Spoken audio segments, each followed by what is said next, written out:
అమ్మ కాయగూరలు అమ్మి టైలరింగ్ చేసి నన్ను చదివించింది.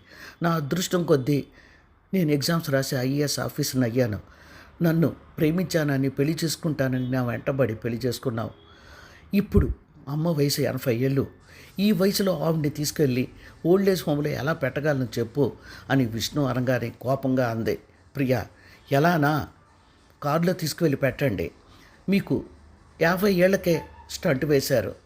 నా పిల్లలు పెద్ద అయిపోతున్నారు. ఇంకా ఆవిడ ఎన్నాళ్ళు మన మధ్యన ఉండాలి? ఆవిడుంటే మటుకు నేను ఎంత మాత్రం అంగీకరించను అని కోపంగా ప్రియా అనడంతో బాధగా కోపంగా తల్లిని తీసుకెళ్ళి ఓల్డేజ్ హోమ్లో పెట్టి వెను తిరుగుతుంటే గబాలను చెయ్యి పట్టుకొని ముద్దాడి ఏదైనా కొనుక్కో అన్నట్లు చూసింది. తల్లి చనిపోయిందని తెలిసి ఆశ్రమానికి వెళ్ళాడు. తల్లిని పట్టుకొని ఏడుస్తుంటే చేతిలో చిల్లర చూసి షాక్ అయ్యాడు.